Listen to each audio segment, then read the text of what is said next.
Buenas tardes. I am Luz Lopez from the School of Social Work, and I'm going to talk to you about the displacement of refugees from Central America. The United Nations High Commission on Refugees reported that recently the reason why people from Honduras, Guatemala, El Salvador come here to the States is because of violence. Used to be because of economic situation, but now they're escaping the maras and the gangs that are in their countries, and they're recruiting their children to be part of that maras.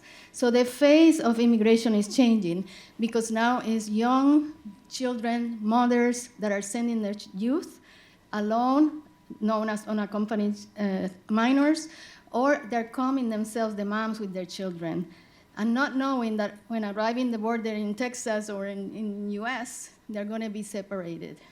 The impact for children of this family separation is tremendous, and the School of Social Work is working to address this issue. In some facilities, they have a Spanish-speaker staff, but sometimes there's no Spanish-speaking staff. In other situations, there are Spanish speakers, but the children speak Mayan, Quiche Mayan, so they are not helped in their native language. And I'm going to take 25 seconds of this time to play a recording of the children, because I think you have to hear the voice of the children. It's a little upsetting to listen, but I want you to take these 25 seconds.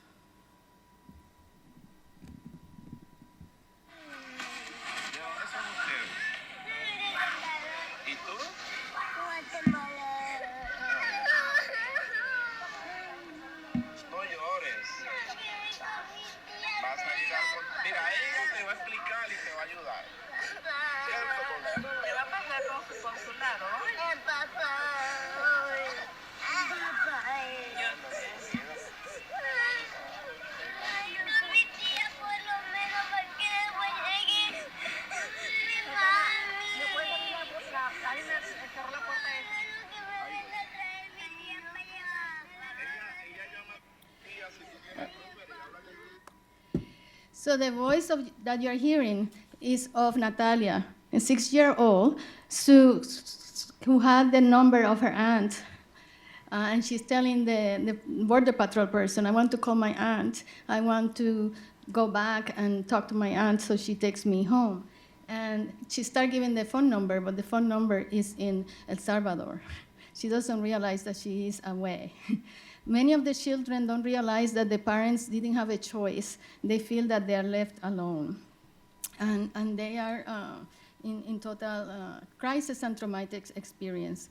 This chart that you have here shows the proportion of children and families that are apprehended, and 40% now have increased being mothers and family units who are apprehended and then separated. And they're separated sometimes because they don't have any documents, of course, but sometimes because they're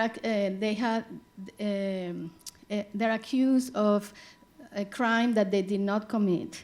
Another example is of that of Alonso, a 16-year-old who was separated because he came alone and was accused of being part of a gang, when in reality he was escaping the gang.